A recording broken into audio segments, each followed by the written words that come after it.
It began not with a scream, but with a silence so sharp it could cut through velvet. In the cold stone womb of the Tower of London, once a royal residence, and not yet a chamber of ghosts, Elizabeth of York laid upon a bed dressed in Damascan dreams, surrounded by tapestries of clouds, roses, and the quiet belief that all would be well. She had done this before, given birth, bled, healed, smiled. But this time was different. It was the 2nd day of February, year 1503, and in that high chamber above the murmuring Thames, she delivered a daughter, red-faced and wet-lunged, named Catherine, in honour of a daughter-in-law who was now a widow and would soon be a queen again. The child, though small, seemed strong, and for a few days there was hope, the kind of fragile, golden hope that dances in candlelight. But hope is a liar in royal chambers, and within a handful of days the baby fell ill and died, slipping away as quietly as she had come. And then, like a curse passed from infant to mother, Elizabeth herself began to fade. The infection moved fast. No one called it sepsis. No one understood bacteria. And no one dared admit that even queens could die of fever and filth.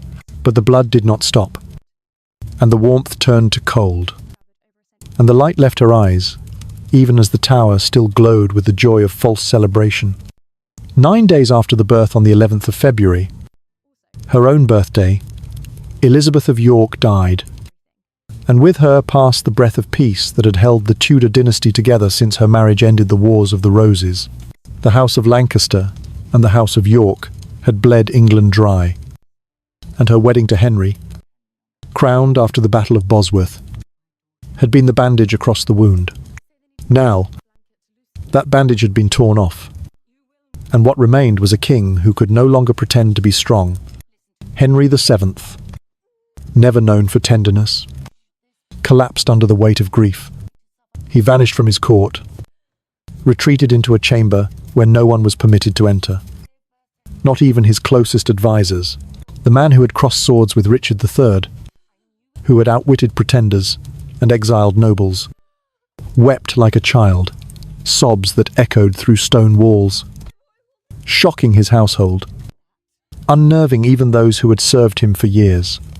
He refused food, refused medicine, refused every hand but one, that of his mother, Margaret Beaufort, the Iron Widow who had made him king. He dismissed his doctors. He ignored his sons. For days, he became a ghost, haunting his own palace. The Tower, once his place of power, became a tomb he would never again call home. They say grief makes men stingy or extravagant. Henry became both. In the years after Elizabeth's death, he would live simply, dress plainly, and grow tighter with coin than ever before. But when it came to her funeral, he spared no expense. He ordered a burial so grand it would eclipse that of their son Arthur, whose death had already shaken the realm. Over 1,000 candles were lit, 500 torches were placed along the roads, 37 virgins, each one dressed in white, stood in Cheapside with burning tapers, one for each year of the Queen's life. The nobility mourned, but so did the poor, paid by the crown to carry their Queen's memory through the streets in black robes and silence. Inside the Tower, her ladies bathed her body in rosewater and wine.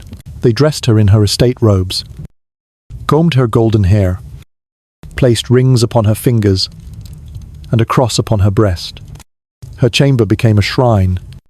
Then came the sealing wax-dipped cloth wrapped around her limbs, sealed tight in lead, placed inside a coffin of Hollywood and velvet, black as night. Over the lid, embroidered in white damask, was a cross, a quiet protest against the silence that had taken her. Above the coffin was placed an effigy, lifelike and regal, her hair flowing, a crown atop her brow, a scepter in her right hand. It was the image of a queen who had not died, screaming, but simply disappeared, The procession left the tower on the 22nd of February. A grim parade led by 6 black horses and followed by 8 more, each carrying a noblewoman wrapped in mourning. Behind them rode her sisters and her ladies of honour, silent and swaying as the cart moved slowly across London Bridge toward Westminster.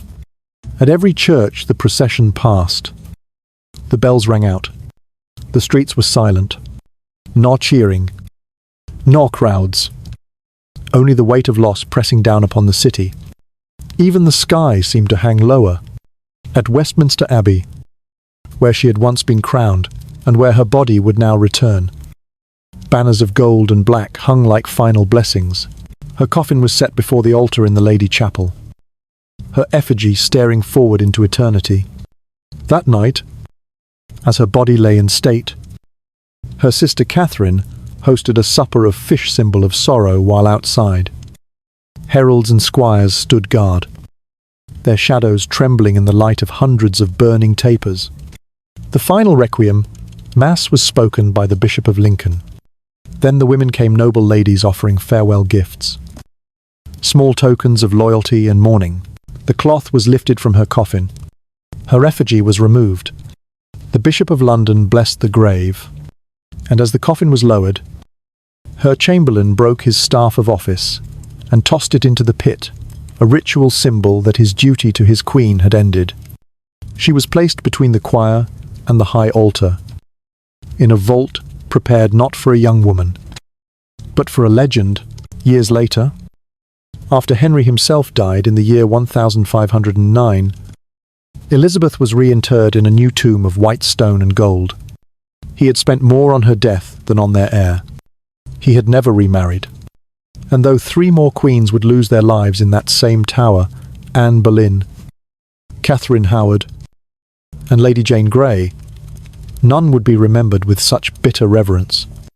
Elizabeth of York did not die in a blaze of political fire or treason. She died in childbirth, the most common fate for women of her time, but her death broke a king, cast a shadow on a dynasty, and turned a palace into a prison, forever haunted by the scent of rosewater and the echo of sobs no one dared interrupt. Once upon a time, long before the Tower of London became a cage of iron and whispering ghosts, it was still a palace of kings and queens, crowned in gilded memory and softened by velvet tapestries. It had seen blood. Yes, too much of it. But there were still rooms within its thick stone belly that knew laughter and candlelight, that heard the gentle steps of maids carrying scented linens and the lullabies of wet nurses rocking royal infants to sleep. And so, in the closing winter weeks of the year 1502, when Elizabeth of York, Queen of England and mother of a quiet, growing kingdom, entered its gates once more, it was not with dread or fear. She came as a woman with life inside her, ready to bring forth another child beneath a painted ceiling, upon a bed where dreams had not yet died. The Tower, at that time, was still a home, a royal lodging, not a dungeon. The room prepared for her had been swathed in the richest hangings, thick curtains embroidered with clouds and cherubs, roses and trailing vines, all whispering to her that this, like before, would pass easily. The confinement chamber, a place where the Queen would retreat for safety in the final weeks of her pregnancy, had been ordered ready with care, with warm bricks for her feet and carved wood for her prayers. This was her sanctuary, her woman's world, shut away from the frost outside and from the heavy, masculine business of war, coin, and court. Here, she would give birth, and after that, God willing, she would emerge again, too whole.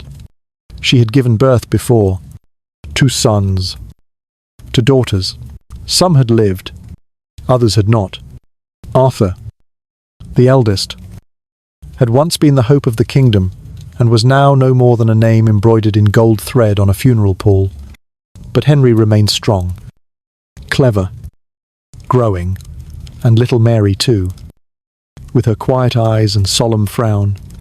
Elizabeth had survived sorrow before.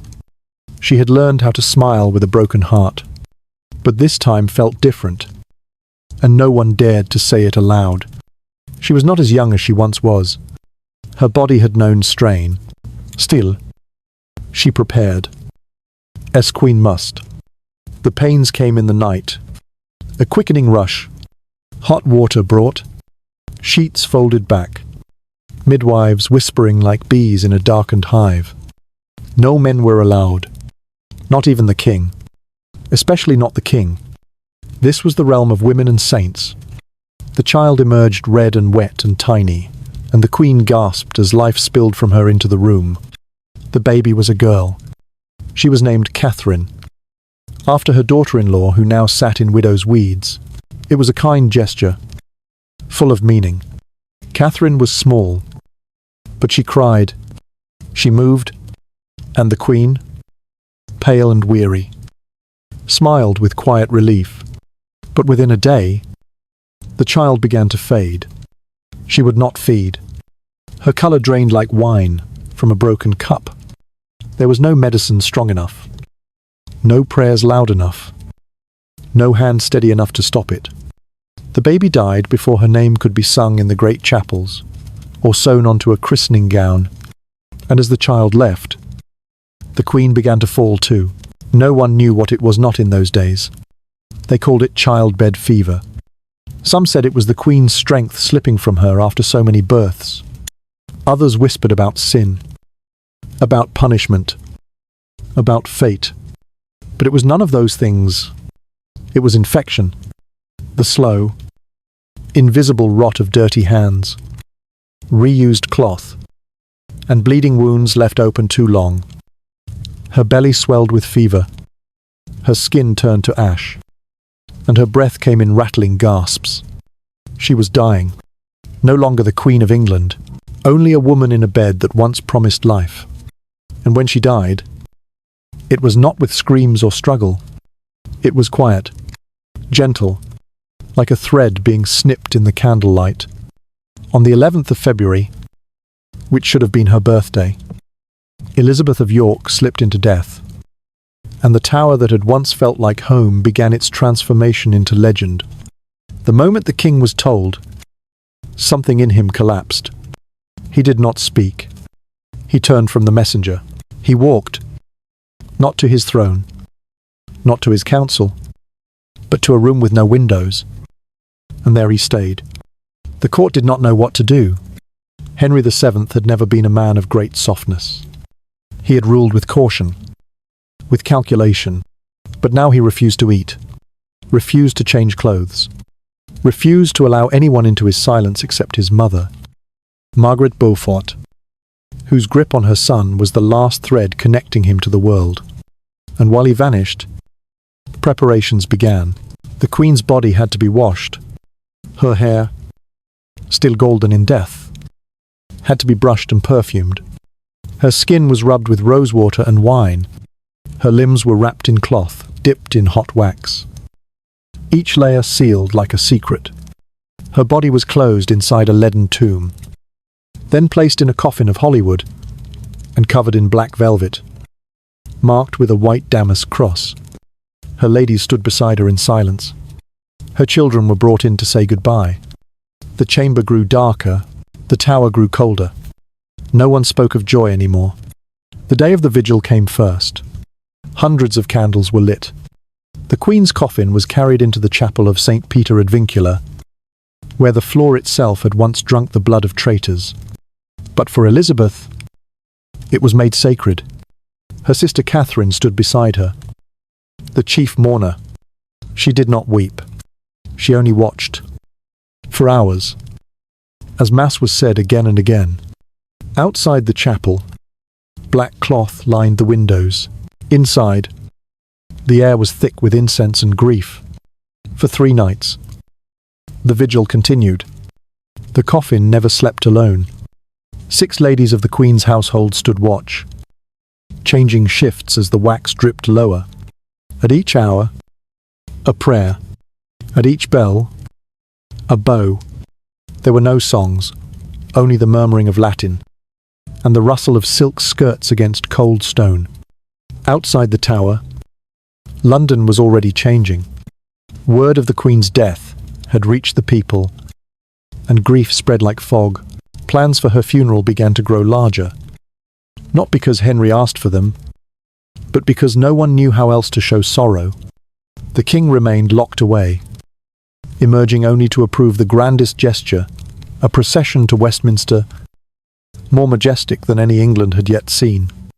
The Tower, once a cradle, was now a cage, and the Queen who had once walked its gardens now lay within it, still and sealed, her body awaiting a carriage of black velvet and silent sorrow. The bed that had once held life was stripped and left cold. The tapestries remained, but the warmth had gone, and from that moment on, the Tower of London was never again simply a royal residence. It was a place where queens went to die. The morning after Elizabeth of York passed, the Tower of London breathed like a creature that had just lost its heart. The shutters remained drawn, as if the light itself had been banished. The air, heavy with rose oil and the fading smoke of vigil candles, was too still. Maids moved like shadows, their aprons damp with tears. They wiped away when no one watched. The Queen's body washed, wrapped, and sealed in wax, and Lead no longer belonged to the world of the living but the echo of her voice still hung in the curtains, still whispered in the folds of her abandoned gown. In those first days, there was no music, no command, no color, only black. Black gloves, black vials, black draperies stitched in haste. The royal seamstresses, their hands trembling, turned crimson velvet inside out, replaced silver thread with charcoal wool. Mourning was not only an emotion, it was a uniform. The Queen's sisters arrived first, each cloaked in dark layers that turned them into silhouettes. Not women. Margaret, Cecily, Anne, Catherine. They had been brides before, ladies of court, dancers at their sister's wedding. Now they were silent statues, figures summoned to play a final role, daughters of York who had once survived war, now grieving the one who had tried to make peace last. Catherine, Countess of Devon, stood closest to the coffin, her face pale but unyielding. She was the youngest of them all, but the duty of chief mourner fell to her, perhaps because she had always been the quiet one, the one who bore pain without spectacle. She kept her eyes fixed on her sister's name, which had been etched onto the cold surface of the leaden chest. Elizabeth, Regina, consort to Henry, mother of a kingdom that had only just begun to grow roots. There were no sobs from Catherine, no public display of sorrow, just the soft, unblinking stillness of a woman who knew too well how to bury someone she loved. For 3 days and 3 nights, the Queen lay in the chapel of St. Peter ad Vincula. Her coffin was placed before the altar, draped in velvet and framed by 500 flickering candles that cast soft golden light across the stone walls and the hollow faces of those who watched. The walls were dressed in black wool, and the windows, once open to the city's sky, were shuttered tight, as though London itself had to be kept out of this mourning. 6 ladies, loyal companions from the Queen's household, kept vigil, each assigned a shift, each kneeling beside her with heads bowed and rosaries clutched between white knuckles. They whispered prayers as if afraid their grief might shatter the silence. But beyond the chapel, London had already begun to grieve in its own rhythm. It started with the bells. The great bell of St. Paul's Cathedral rang first deep, solemn and unhurried. Then the sound travelled outward, like ripples on a still lake. Other churches followed: St. Dunstan's, St. Mary le Bow, St. Bride's, All Hallows. Their bells answered one another across the Thames, until the city throbbed with sorrow. The Queen was dead, and the bells, unceasing, made sure no one forgot. Merchants paused mid-sail, their hands hovering over scales and coins. Children were pulled indoors. Chimneys ceased to smoke. Even the birds seemed to fly lower, startled by the sadness in the air. No one had expected her to die. She was still young, still strong, still smiling. Only weeks before, the bells reminded them that no crown, no marriage, no lineage could outlive a mother's blood. And so the city prepared for farewell. At the tower, the Queen's body was made ready for its last procession. The coffin, sealed in wax, encased in lead, wrapped in damask and velvet, was placed on a carriage that had been lined with black silk and trimmed in gold. But what drew the eye was what rested above the coffin, a lifelike effigy of the Queen herself, made in her image, dressed in her estate robes, crowned in imitation of her coronation. Her golden hair flowed down her shoulders. A scepter rested in her right hand, and rings, real rings. The ones she had worn still glimmered on her cold, carved fingers. It was as if she would rise at any moment, as if this was not death, but a pageant of sleep. At midday on the 22nd of February, the carriage began to move.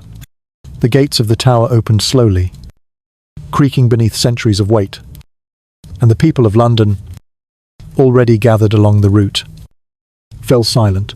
Ahead of the carriage walked 200 poor men, each dressed in black cloth paid for by the king himself. In their hands, they held torches, their flames dancing against the sky like trembling spirits. Behind them came the Queen's household, her chamberers, her steward, her maids. Then came the Mayor of London, walking bareheaded, followed by 6 black horses that pulled the carriage gently forward. Behind the carriage rode the Queen's sisters once more, on horseback, cloaked in deepest mourning. Their veils fluttered slightly in the wind. Their hands were gloved, their heads bowed. They rode in pairs, followed by noble women and high-born ladies in open carriages, all dressed in black.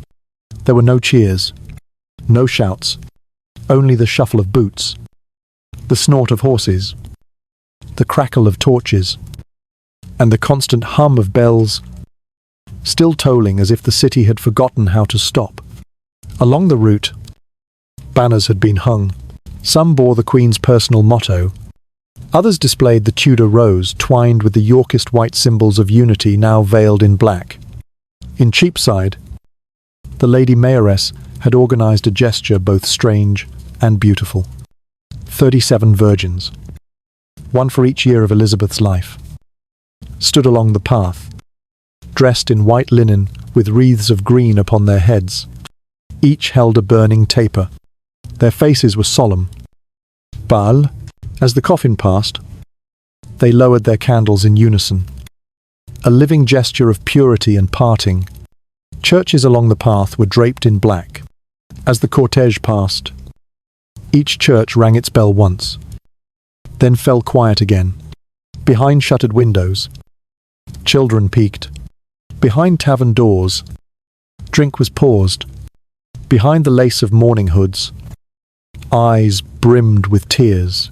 Some wept not for the Queen herself, but for what she had come to symbolize: peace, reconciliation, the brief hope that war had ended. And now, with her gone, there was fear. Fear that the roses might begin to bleed again. Foreign ambassadors stood waiting at key points, their velvet cloaks dusted with ash from the street. They watched in silence, sent by courts that once feared England's wrath and now marvelled at its grief. They wrote in their letters of the richness of the procession, of the orderliness of the people, of the beauty of the Queen's effigy, so lifelike it seemed to breathe. As dusk fell, the procession neared Westminster. The bells slowed, but they did not stop. Inside the Abbey, the chapel had been prepared. The hearse, a raised platform shrouded in cloth of black and gold, waited beneath a canopy adorned with the Queen's motto. Humble and reverent, in letters of gold. Torches were placed in every corner. Flowers from the winter gardens were laid upon stone steps.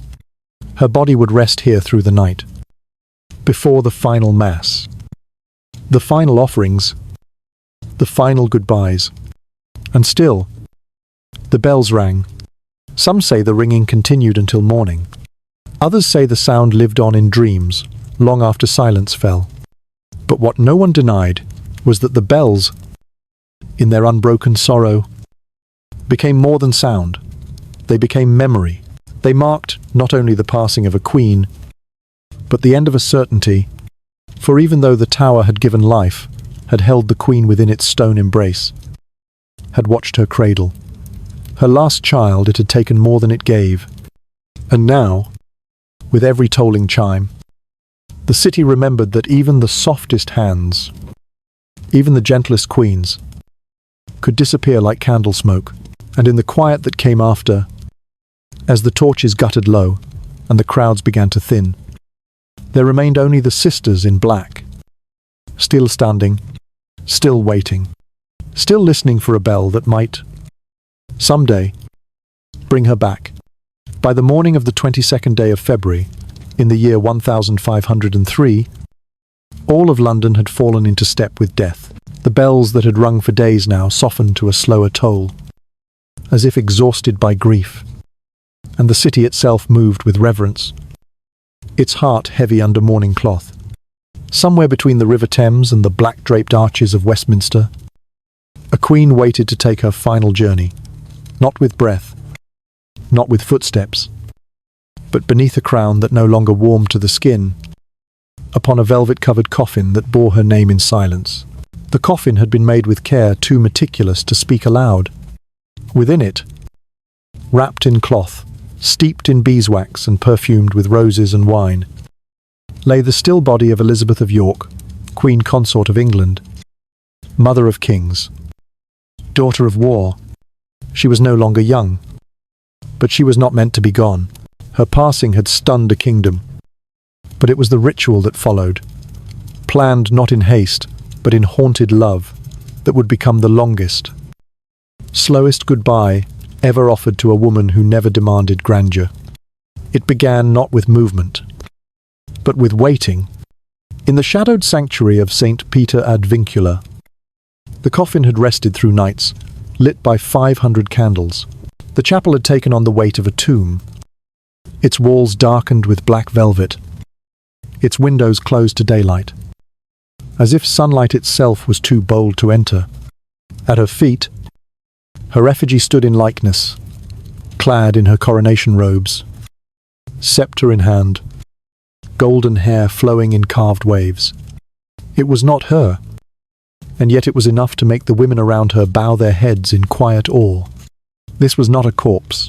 It was a story, one now frozen in wax and ritual, one that would be written in every torch-lit mile of the road ahead. As the hour neared noon, the coffin was raised not by ordinary men, but by lords and knights, chosen by rank and blood, who had once bowed before her in life, and now bore the weight of her in death.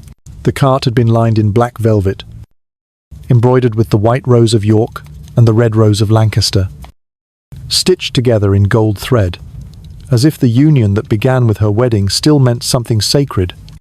Above the coffin, her effigy stood fast, her eyes painted open, her face composed in eternal stillness. The crown upon her brow did not glint, it rested heavy, a symbol of what had been carried, what had been lost. The procession began slowly, its pace dictated not by schedule, but by sorrow. 200 poor men walked first, their clothes dyed black, their hands each gripping a torch that flickered in the late winter wind. These men had not known the Queen. They had not spoken her name in court or sat at her table. But they were there, paid by the King himself, to walk in her name, to light her way to the abbey, where her crown had once been placed upon her head in joy. And so they walked, not in unison, but in human rhythm, some limping, some weeping, all silent. Behind them came the Queen's household, maids and chamberers, some still young, others grey with service, their eyes red, their heads bowed. They walked as if remembering every quiet instruction, every glance, every kindness the Queen had once offered in rooms now left cold. Some clutched handkerchiefs soaked through, others held nothing at all, not even breath. Then came the coffin, drawn by 6 black horses draped in mourning cloth. Their hooves echoed on the stone roads like slow, steady drums. Atop the coffin, the Queen's image stared outward, not in pride, not in triumph, but in peace. A sceptre in one hand, rings on each delicate finger, the other hand resting gently as if waiting to be held again. Behind her rode her sisters Catherine, Margaret, Anne, Cecily, each cloaked in black, each veiled, each shadowed by a sorrow shaped in childhood, but sharpened by loss. They had known Elizabeth when she was a girl, when she laughed too loudly, when she cried over broken combs and empty cradles. They had stood beside her when their family tree bled itself dry in civil war, and they had danced at her wedding when roses bloomed. At last, on the battlefield, now they rode behind her body, their hands folded, their backs straight, their grief so tightly stitched into their garments it no longer needed words.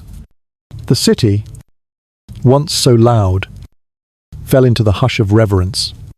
In Cheapside, shopkeepers stood at their doors in silence. Chandlers set down their wax moulds. Bakers stopped their kneading. Children were pulled back from windows, as if the procession might carry away their innocence. Along the path stood 37 virgins, one for each year of the Queen's life, dressed in linen white, wreaths upon their heads, tapers burning in their hands. They did not speak. They only watched, their flames swaying gently as the coffin passed. It was as if time itself had been paused to let her through. Each church along the route rang its bell once. No more. Just one deep note of mourning. Then stillness. The churches themselves had been draped in black. Their doors were closed. Their steps swept clean. Their spires turned from celebration to sentinel. The city had lost its queen, and it would not move forward until she had passed.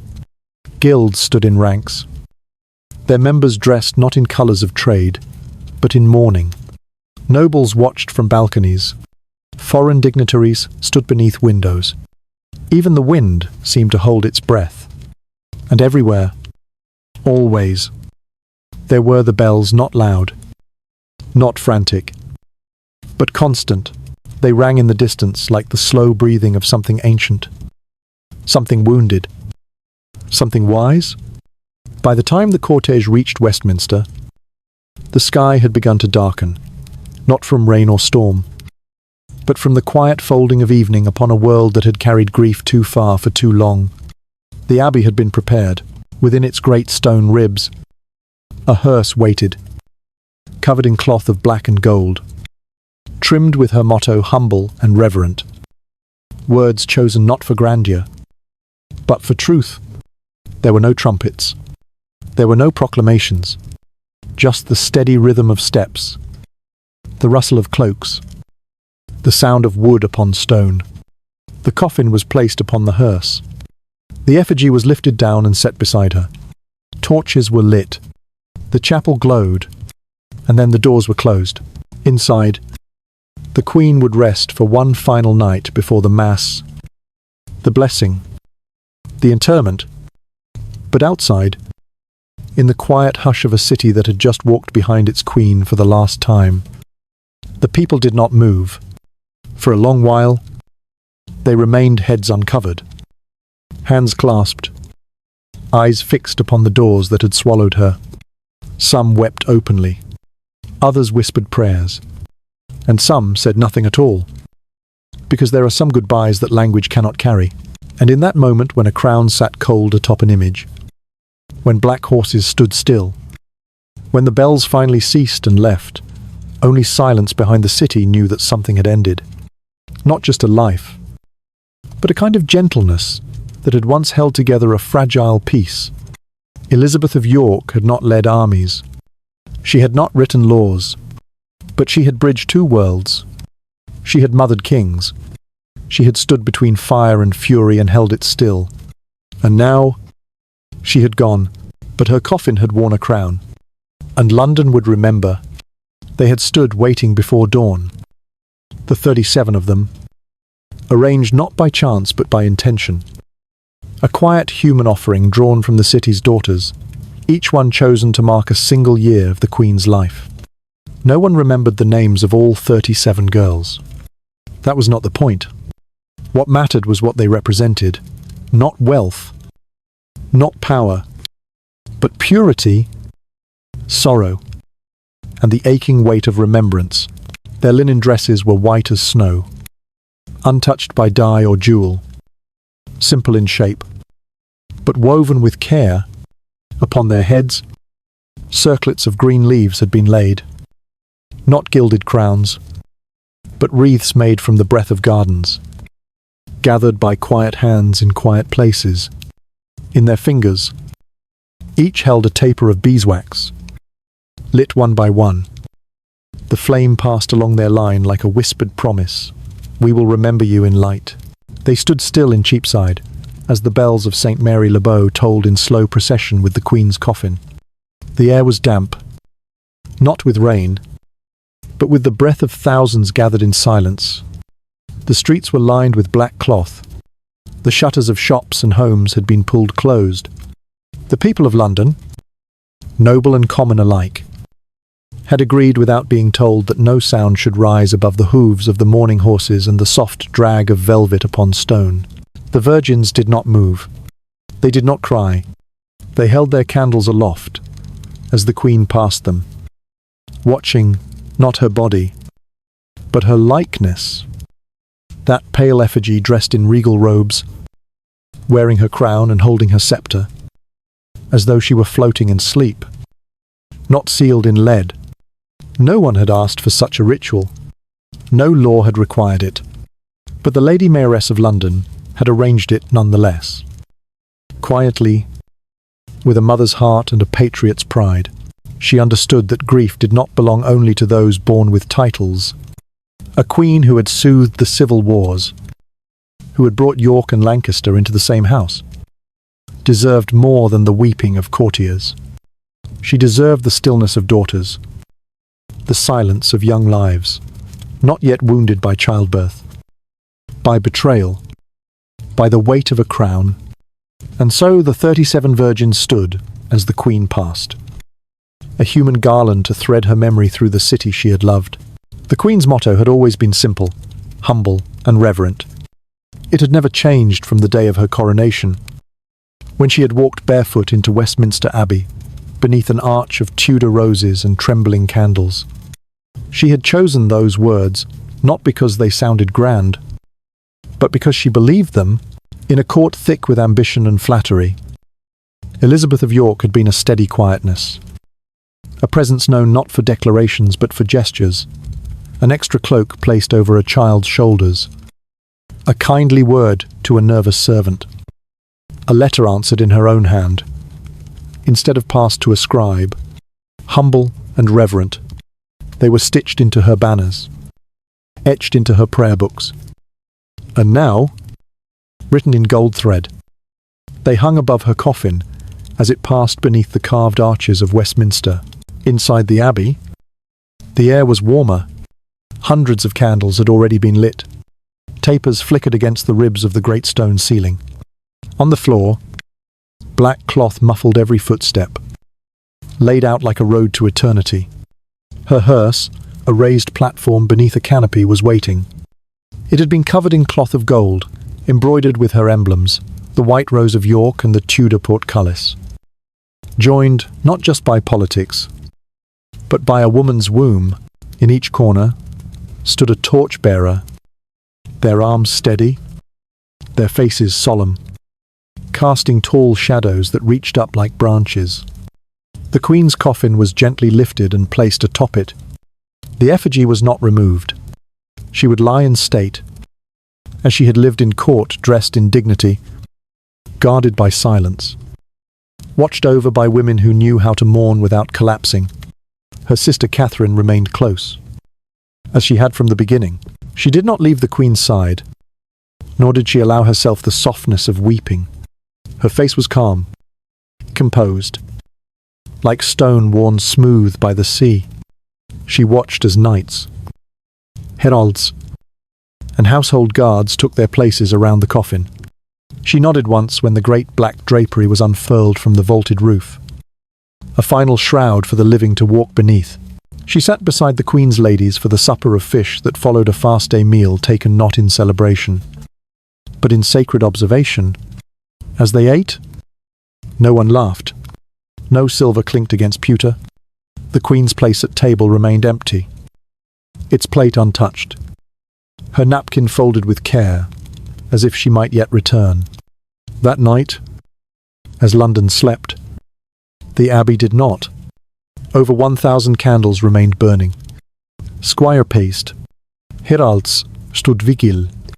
Some whispered prayers. Others simply watched the effigy, transfixed by the eerie lifelikeness of her painted gaze. Outside the walls, the 37 virgins had returned to their homes, their wreaths removed, their gowns folded and hidden away. But something of them remained, imprinted into the fabric of the Queen's final day, an image of stillness that would be remembered longer than the names of dukes who rode behind the coffin, or the bishops who would bless her grave. As dawn broke on the final day of mourning, the Abbey filled with the scent of beeswax and incense. The Queen's coffin was surrounded by offerings, gilded books of hours, rosaries, bolts of silk, a child's carved toy, a piece of lace said to be woven by Elizabeth herself. Each was placed with care, each whispered a memory. Then came the final Mass, the requiem sung by the Bishop of Lincoln, his voice trembling, not from age, but from reverence, as the Latin words spilled over the pews and echoed up into the choir. Even the breath of the congregation seemed held back, as if no one dared interrupt the rhythm of farewell. When it was finished, women from the Queen's household came forward. Each stepped up to the coffin, touched it with bare hands, and bowed. Some offered coins, others wept into their sleeves. Then the canopy above her was taken down. The cloth of gold was lifted. The wax-sealed lead was exposed. Her effigy was removed and laid gently beside her. The Bishop of London approached. He spoke no grand sermon. He simply offered a final blessing, a prayer for the soul of a queen who had asked for no triumph but had deserved one nonetheless. Then the lid was raised, and her body was lowered into the tomb. It had been carved especially for her. In the crossing between the choir and the high altar, it was not ostentatious, but beautiful, a place of silence. Between voices, a place where the Queen who had held England together would lie forever beneath the songs of monks, beneath the prayers of the faithful, beneath the footsteps of kings not yet born. As the coffin disappeared into the darkness below, her chamberlain stepped forward and broke his staff of office across his knee. The splintered wood was tossed into the grave, followed by those of her gentlewomen, whose hands trembled as their symbols of duty fell after the Queen they had loved. And just like that, it was done. But outside the Abbey, the bells began again. They rang not to mark death, but to remind the world that something sacred had passed. Not just a queen, but a woman who had made peace her crown. And as the bells moved through the city over rooftops, through chimneys, along rivers and roads, the people remembered not the politics, not the title, but the 37 white-clad virgins and the motto that followed her into eternity: humble and reverent. Always. Night fell like a heavy velvet curtain across Westminster, and the stone bones of the Abbey seemed to exhale. The city outside, having watched the coffin pass and the doors shut, began to drift into uneasy sleep. But within the sacred halls, the Queen remained still and guarded, lit by 1,000 flickering flames. Her body not yet returned to the earth. Elizabeth of York lay in state beneath the dark arches of the Lady Chapel, surrounded by ritual, memory, and silence as thick as wool. Here Effigut, still dressed in robes of estate and crowned with gold, stood sentinel atop her coffin, a mirror of who she had once been, calm, composed, forever waiting. Candles had been placed at every corner of her hearse. High above, the chandeliers glowed with beeswax light. On the ground, torches were mounted to sconces, casting slow, golden shadows against the black-hung walls. There was no corner untouched by light, no corner untouched by grief. This was not a room for spectacle, but for endurance, for the long, aching hours when mourning becomes physical, when sorrow presses against the ribs, and silence has weight. And still, no one left her alone. Knights stood guard in solemn rows, their armor left behind for robes of mourning. Heralds, with trumpets muted and banners furled, kept vigil in place of fanfare. Squires, many, no older than 12 or 13, leaned on polished staffs and blinked tired eyes, forbidden to sleep, forbidden to look away. Time no longer followed the rhythm of bells or clocks. Now, it followed the drip of wax, the dimming of flames, the passing of a single breath from one mourner to another. This was the final watch, and it belonged not to kings, but to those who knew how to wait. In the Queen's own chambers within the abbey, another ritual unfolded, quieter but no less sacred. Her sister Catherine, Countess of Devon, presided over the supper of fish, a final meal, not for celebration, but for the living to hold on to their dignity before the last goodbye. It was a tradition as old as the abbey walls themselves. No meat was served, only fish, for it was a day of mourning, a day of fasting, and those who gathered did so with heads bowed and hands still trembling. The table was long and silent, lit by more candles, the same golden flicker that mirrored the chapel where the Queen rested. Pewter dishes were laid with care, bream and perch, gently steamed, served with herbs that offered no aroma. Bread was broken without comment. Cups were filled with wine and barely touched. No servant spoke. No knives clattered. Every motion was slow, deliberate, as if even the act of chewing could be mistaken for disrespect. It was not a feast. It was a gesture, a final act of order before the grave opened its mouth. Catherine did not eat. She sat at the Queen's place, not to replace her, but to keep it from being empty. The chair had been dressed in black silk. A simple folded napkin rested at the setting where Elizabeth would have been. No plate had been placed. No food offered. It was a symbolic seat, a hollow space, a shadow among the living. And yet, the absence at the table was more powerful than the presence of any nobleman or foreign guest. It said she was here. She mattered. And we remember.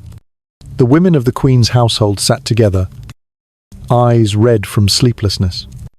These were the women who had bathed Elizabeth in rosewater, who had brushed her hair before each court appearance, who had whispered jokes into her ear when court grew too cruel. They had held her hand during her confinements, tucked her children into bed when she was too tired to sing, and now they were to hold vigil through the night, not beside her bed, but beside her coffin, beneath her effigy, lit by the 1,000 candles that promised not to burn out until dawn. They returned to the chapel just before midnight, moving like shadows, black against black. They did not speak as they took their positions around the hearse. Each had been assigned a shift. Each would kneel for 1 hour and then rise, replaced by another. This was their last service to the Queen, and they would not fail her now. Some wept silently. Others closed their eyes, murmuring prayers in Latin that caught in their throats. Their fingers clutched rosaries, cloth, and in one case, a small token, a lace handkerchief Elizabeth had given long ago, still scented faintly with lavender. Outside the abbey, the city slumbered, but even in sleep, the image of the Queen lingered.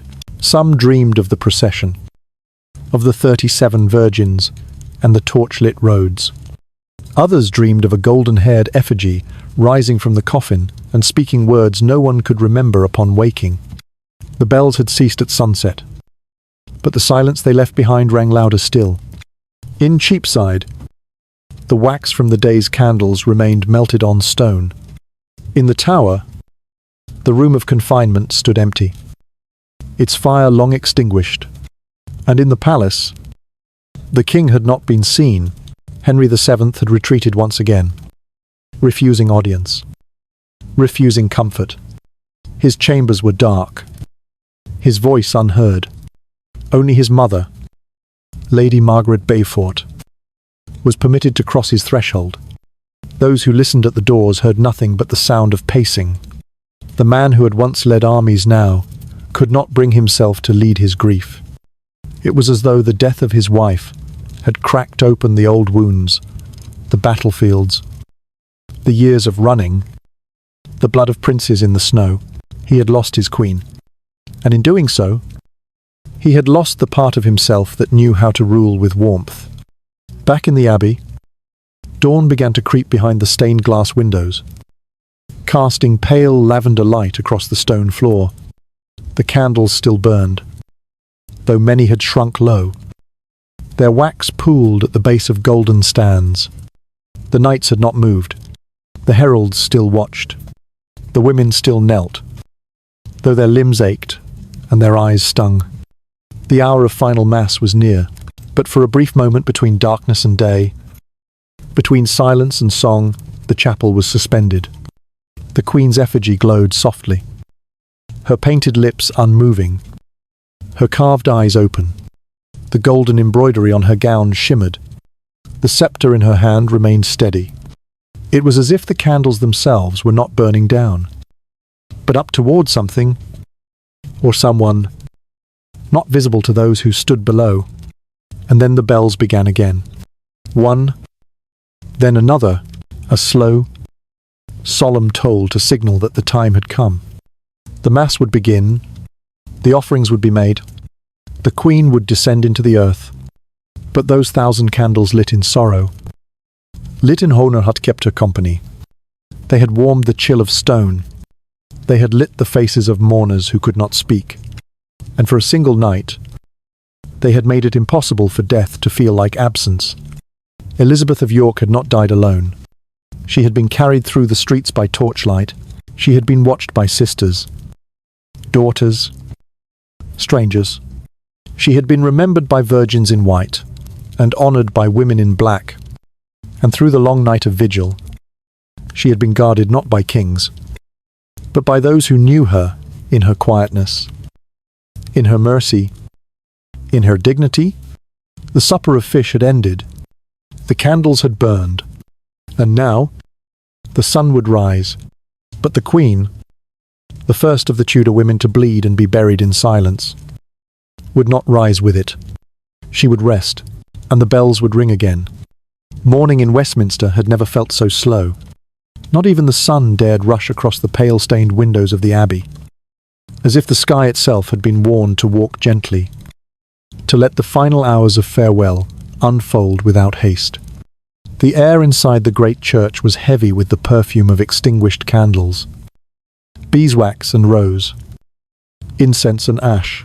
The 1,000 flames that had stood guard through the night were now shadows in their own pools of wax.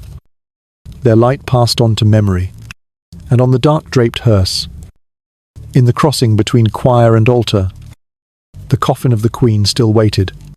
It had waited through 3 days of mourning, through the vigil of silent sisters, through the tolling of bells, through the supper where no voice dared rise above a whisper, through the kneeling of women whose knees had begun to bruise. But the grave, the place carved in quiet for Elizabeth of York, had not yet opened its mouth. It had waited, because goodbyes take time, and the people of England, the church, the court, The crown none were ready to let her go. But now the hour had come. Mass began with a murmur of Latin, a gathering of voices low and unbroken. The great organ did not sound. There was no triumph in the air, only sorrow, contained and choreographed. Like a grief rehearsed too often in a century of blood, the Bishop of Lincoln stepped forward first, his robes rustling faintly against the floor. He did not speak to the crowd. He spoke to the heavens, his hands, lifted toward the carved vault above, seemed to tremble under the weight of every requiem he had ever sung. But this was no ordinary soul. This was no ordinary queen. This was the woman whose death had softened a king's spine, whose absence had changed the smell of the tower forever, whose quiet reign had held peace like a fragile cup between two hands that once knew only war. He said her name as if it were a prayer. Elizabeth, Regina, mother of princes, wife of peace. The coffin remained still. The effigy above it still wore its crown, still held its scepter, still stared forward with that painted, eternal calm. And the people gathered in the pews, along the walls, at the cloisters watched, not just with their eyes, but with their breath. No one coughed. No one shifted. Even the children held close to their mothers did not cry. It was as if all of England had drawn in a single breath and waited for it to be released. After the Mass, the offerings began. Women from her household approached the coffin, one by one, each holding something that had once meant something to the Queen. A rosary made from pearls, a kavelkom, a book of hours, its edges worn from her hands, a white linen cap she had sewn herself, for the child who had died with her. They placed them on the velvet. They touched the wood. They whispered her name, not to call her back, but to remind themselves she had been here. And then came the cloth, the pall that had covered the coffin since the first day of mourning, woven with gold and silk. Embroidered with her arms, edged in solemn black, was lifted at last. It had rested over her like the last warmth of a winter blanket, but now it was folded by the hands of her sister Catherine and placed gently in a chest, to be kept, perhaps, in a chamber that would always smell of candle smoke and lavender. Her effigy was removed next, lifted with care, as if the painted body might flinch. It was not buried. It was not burned. It would remain, somewhere in the Abbey's quiet vaults, as a memory made of wax and velvet and the illusion of life. Then all eyes turned to the Bishop of London, who had stepped forward to bless the grave. The grave itself had been carved with great intention. It lay in the crossing of the Abbey, between the choir stalls and the high altar. It was not large, not elaborate. There was no need. Its meaning came not from marble or inscription, but from the knowledge that it had been made only for her, cut deep into the earth to receive the woman who had worn her crown without vanity and held her throne without thunder. The bishop raised his hand. He murmured a final prayer, one last Latin passage meant to carry the soul across the veil. The grave was open now, its darkness no longer a threat, but a resting place. And then at last the Queen was lowered. The coffin, long and silent, disappeared slowly into the stone floor. A rope groaned softly. A pulley creaked. And as her body descended, her chamberlain stepped forward.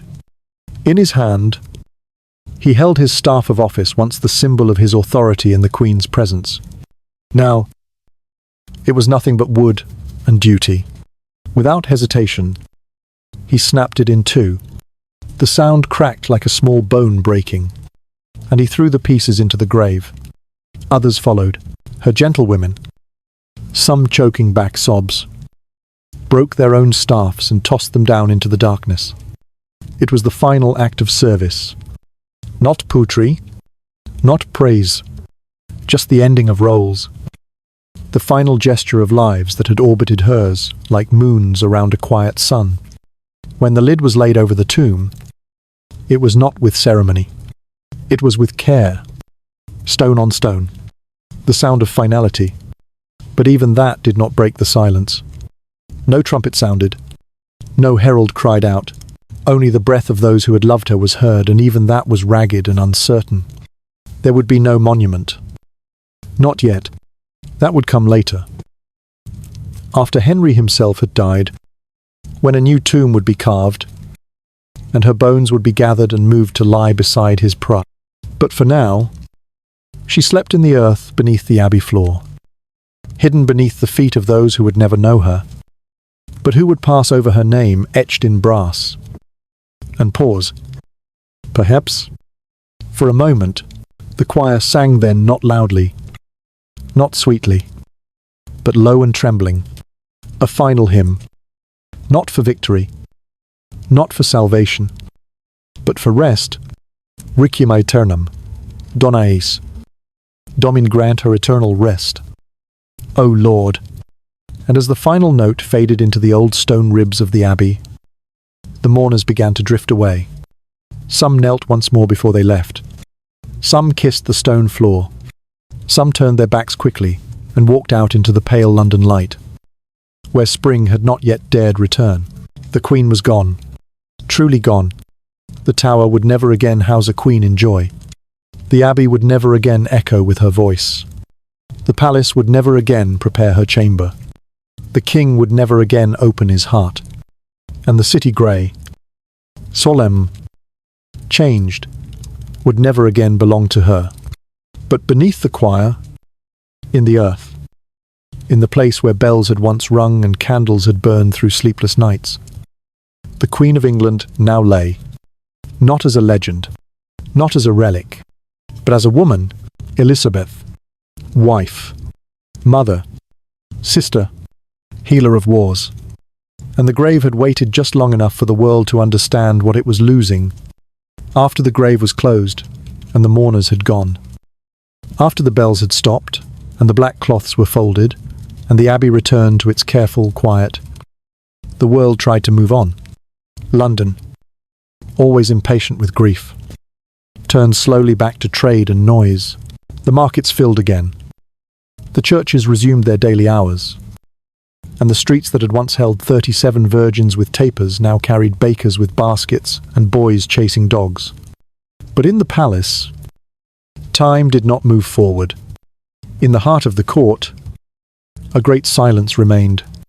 It wrapped around the chambers of the king like a shroud. And no one, not councillor, nor noble, nor priest could lift it. Henry VII had survived rebellion. He had outlived rivals and buried pretenders. He had counted coin with careful fingers, made laws with cautious lips.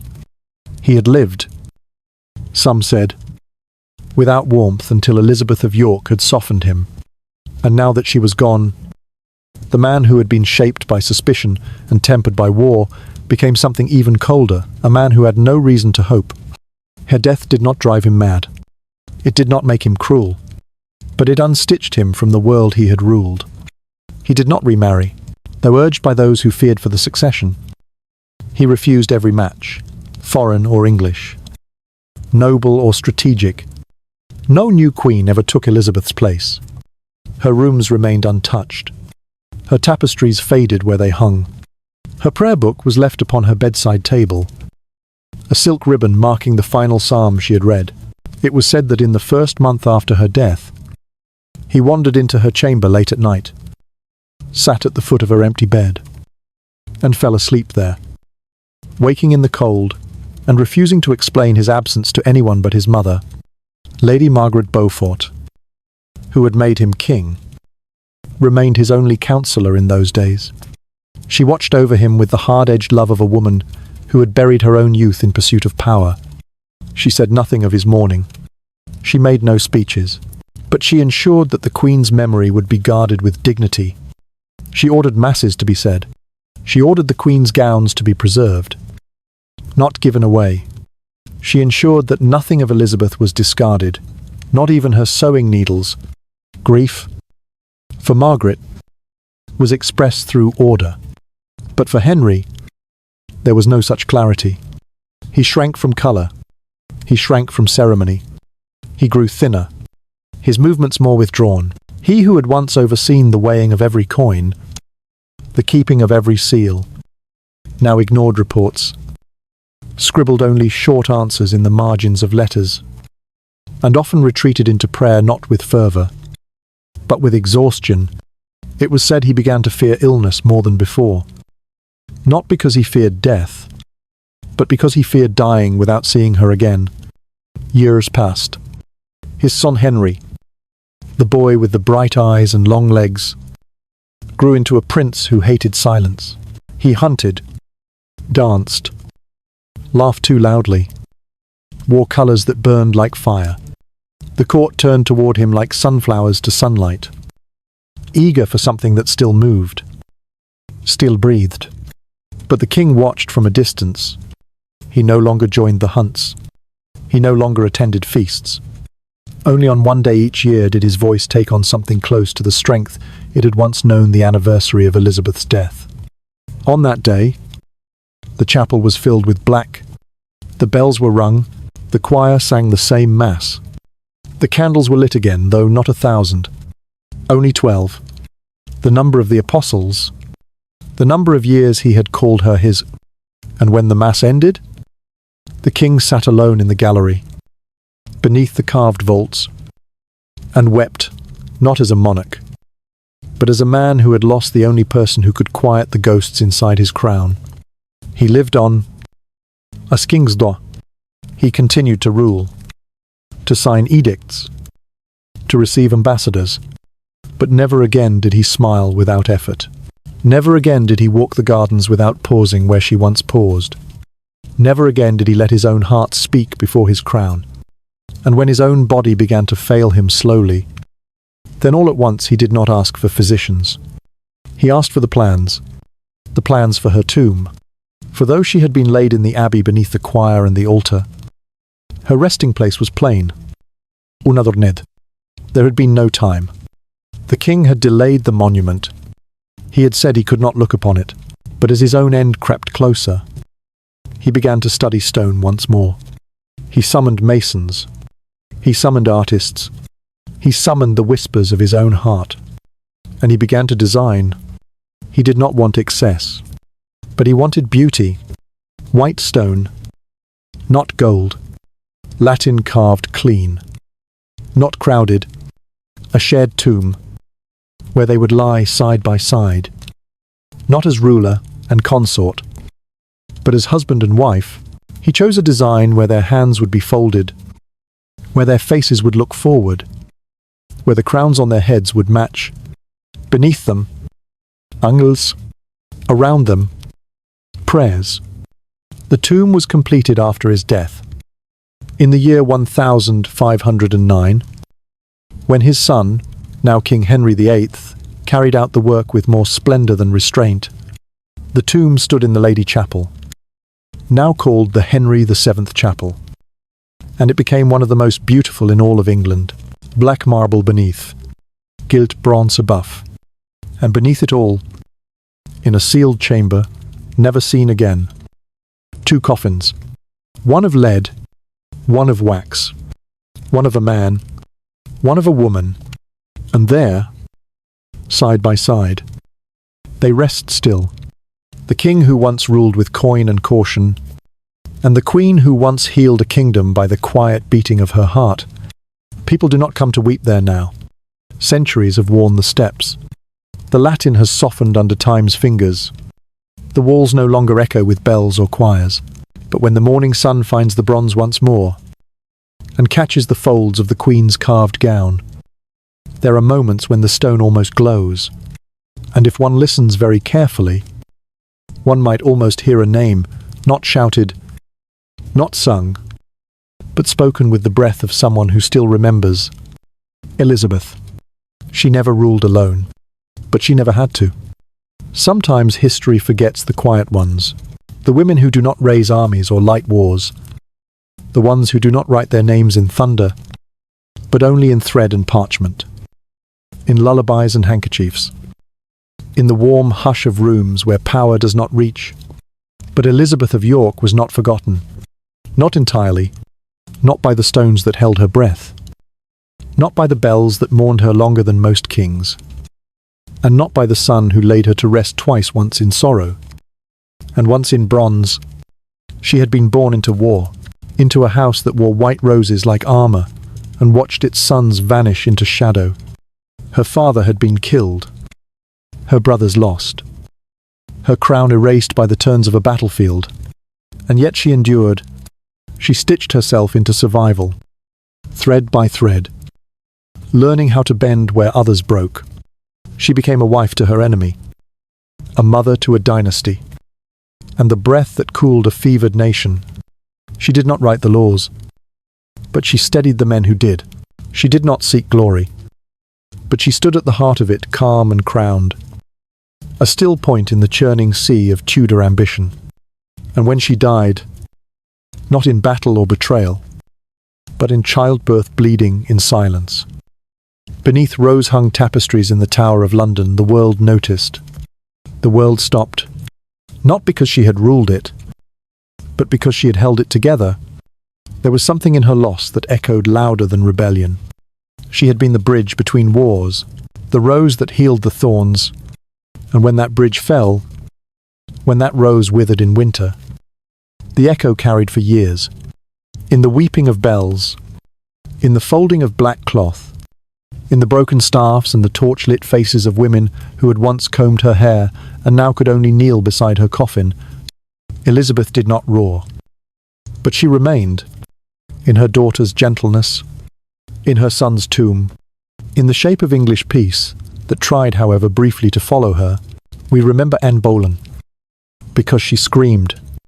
We remember Catherine Howard, because she ran. We remember Lady Jane Grey, because she was still a child. But Elizabeth of York, she walked the path quietly. She walked it first, and she left it marked with petals, so the others could follow. Even if the end was always the same, the tower became a place of death after her, not because of cruelty, but because something about her dying there left it different. Her ghost, if such things exist, does not wander with malice or chains. It lingers in curtains and dust, in the way a shaft of sunlight lands upon a windowsill where a baby once cried and a mother once gasped her last. She was not executed, she was not accused, but she died, and the walls remembered, and the Abbey Westminster, where her bones lie in silence, side by side, with the husband who could not recover, holds her like a breath. Tourists walk past the tomb, their shoes clicking softly on the stone. They do not always pause.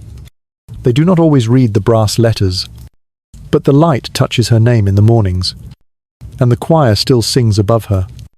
And every time a new king is crowned, their shadow passes over her grave, because that is the truth of queens like Elizabeth. They do not vanish. They settle, like dust, into every corner of the world they once touched. She is in the face of every Tudor portrait that followed, echoed in the tilt of a crown, the shape of an eye. She is in the silence before a royal procession begins. She is in the folding of a queen's hands, the gentle turn of a head bowed in prayer. She is in the songs sung at twilight in cathedral choirs. She is in the waxy glow of candlelight against white stone. History, so often written by thunder, does not always know what to do with a woman like her. But bedtime remembers, and now you do too. So, when you next hear a bell ring far off in the distance, let it remind you of her, not in sorrow, but in stillness, in that calm hush before sleep takes you, in the thought that even queens are allowed to rest. Elizabeth of York, the queen who bled in silence, the mother who made peace with her body, the woman who refused to disappear, and somewhere, even now, the candles still flicker.